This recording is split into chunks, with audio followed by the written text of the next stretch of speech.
We're now joined by Jake Butt, former Michigan tight end, also a part of the Big Ten Network, has been very much a part of when we break down just games, conferences, schedules, etc., rivalries, but also the Jim Harbaugh story. Jake, first of all, congratulations on the Michigan national title. For everybody that has been a part of that university, this was something that everyone probably knew was going to happen, but is it still kind of a tough 24 hours in Ann Arbor?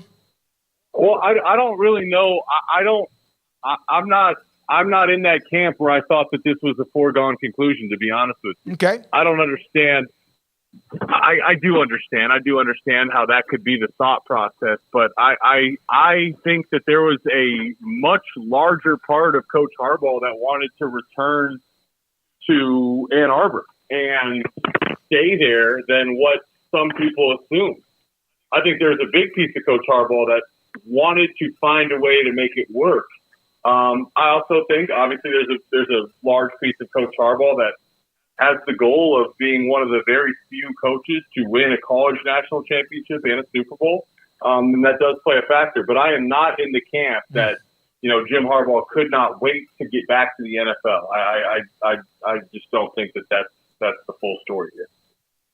Jake, you were there and saw the early parts of Coach Harbaugh and when he came in and what he was building and doing it unconventionally, especially because there were things that weren't done, like satellite camps, and the way he recruited players and reached out to guys was probably different than most coaches did.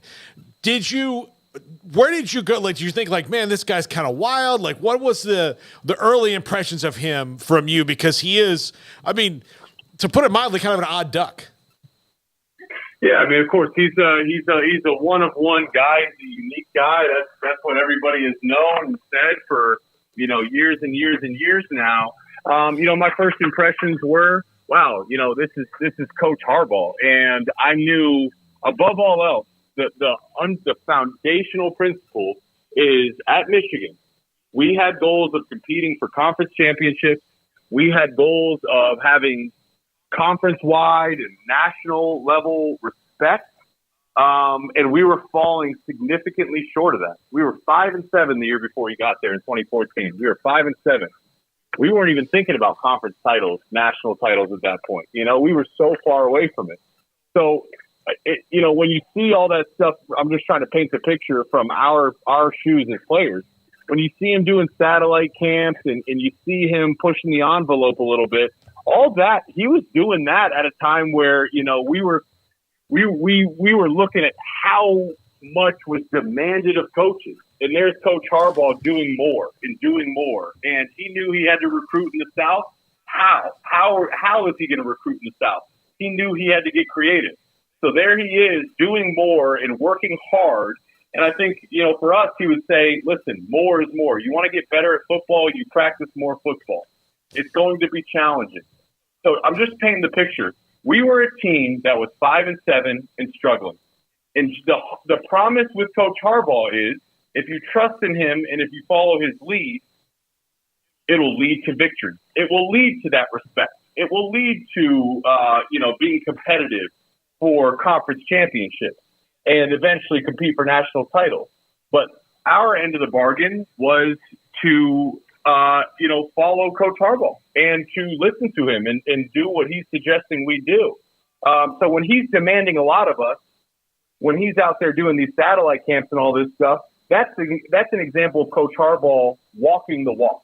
He asks us to work harder and do more, and yet there he is working harder and doing more.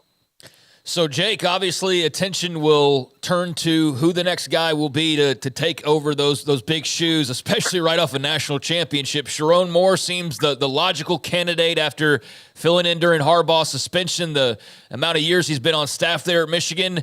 Is he a slam dunk layup, next hire to you, or is there a little bit of, there might be some other options out there? How do you kind of see that?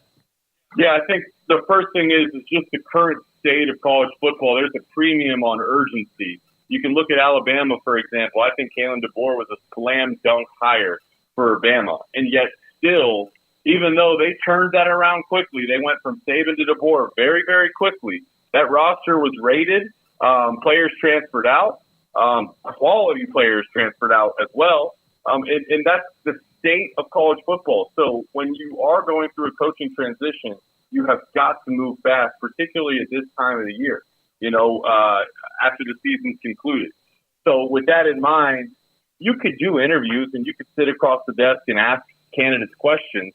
But Sharon Moore, you can also just turn on the tape from the Penn State, Maryland, and Ohio State game and say, man, the way this guy led our team on Saturday afternoon, that's the guy to lead our team going forward.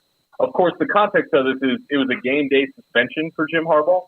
So Jim Harbaugh was there Sunday all the way till Saturday morning. He just wasn't in the building. He wasn't with the team, the Michigan Wolverine football team, on game days in the stadium. So, that's the piece of it. But Sharon Moore, almost has been like groomed to be the head coach. Jim Harbaugh has kind of backed him, saying, hey, this guy, Sharon. I think Jim at one point even vocally, outwardly verbalized and said Sharon Moore is going to be a head coach one day. So for all those reasons, it just makes complete sense that the next move is to be Sharon Moore. He's got the support of the players. Of course, that's a factor in the transfer portal world as well. The players on the roster are loyal to Sharon Moore. They feel some type of way about Sharon Moore. The Alabama roster has no loyalty to Kalen DeBoer. They don't feel bad transferring out. They don't know the guy. Well, all the guys in Ann Arbor that are currently wearing the wing helmet know Sharon Moore in some form or fashion. They're loyal to him, which gives Michigan the best chance to keep their current roster in place as well. Well, and that was something that was brought up in our opening segment before we came to you, is that this does seem to be different than when DeBoer left, even Saban left, or in now this case that the Michigan, you hear about that you be a Michigan man. You hear about the university and how tight it is. Does that, along with Moore, pretty much seal up any cracks that could end up being a roster that's rated? Is that what you're saying? Yeah, I think it plays a significant factor for sure. It has to, right? It makes that makes the most sense to me. And again, like, you can go on Twitter and see like the current Michigan roster. There's players that are currently on the roster and players that are soon to be drafted in next year's NFL draft that have come out and said, congratulations, Coach Harbaugh. Thanks for what you did. Now it's Sharon Moore's time. So the players are speaking, on behalf of Sharon Moore. And there's a law, there's a law in Michigan. The job has to be posted for 7 days. So that this has to legally be posted for 7 days before a decision can get made. I think that's, if that law, weren't in place, I think we'd already be looking at Michigan head coach Sharon Moore.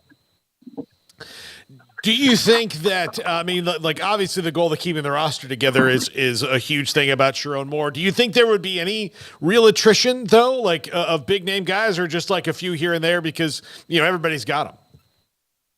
I mean, what are the options, right? Like, there's I've heard, like, Lance Leipold. I've heard Brian Kelly. To me, I just think Sharon Moore makes more sense than even those names just because of what he's done this year. I also think, and this is a smaller thing, but, when you coach the offensive line, that's like a miniature football team in and of itself, because a good offensive line it's more about the unity. The sum are greater than the parts. So to be a good offensive line coach, you're going to take 5, 6, 7, 8 individuals and gel them together to form one offensive line, one unit. That's your goal as a head coach, is you're taking 100 individuals and you're forming one team. You also look at his trajectory. Tight end coach, to O-line coach, to co-OC, to full-time OC, to game day head coach on a number of occasions this year. Like, the trajectory has been as clear as day for where Sharon Moore is going. So for all these reasons, it's like, hey, it just makes sense to me. I would be very surprised if after this 7-day period comes, if Sharon Moore isn't the head coach. I even think right now I'm hearing that Michigan is pushing to try to find a way around that, to see if there's some legal wording they can use to pass that 7-day waiting period so Sharon Moore can be the head coach right now. Yeah, that's kind of that, I guess, red tape type of thing to make sure everything goes according to plan. Jake, it's obvious the push was to get what Harbaugh did and what Michigan is right now. They are the defending and the current national champions. If Moore is hired, and it appears as if he will be, will that standard, will there be a buffer period, a mulligan period for him? I think there should be, but it's not for the reasons that it's Jim Harbaugh to a new head coach. I think the buffer period is because Michigan's going to set a record this year. They're going to have the most players selected by any single team in one NFL draft in the history of the NFL draft. That's how loaded this roster was, and that's how many guys they're going to be replacing that are going to be drafted at the end of April. Then you look at the schedule next year. Michigan's schedule is brutal. They play Texas out of conference, and of course you got Ohio State, you got Michigan State, you got USC, you got all the 4 new teams coming in. Michigan's going to have one of the toughest schedules in college football next year. So that's another piece of it. So you're losing a bunch of talent. You got an extremely tough schedule. You're going through a coaching change.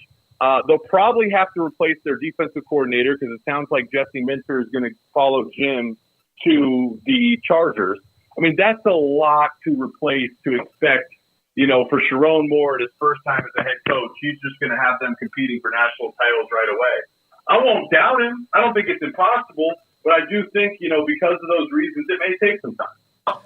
Jake, thank you very much for your time. Anytime we've been able to get you on, it's great. You're really good, and a great segment when it comes to the Big Ten, and, of course, Michigan, too. Jake Butt, Big Ten Network, former Michigan tight end with us on 365 Sports. Yeah.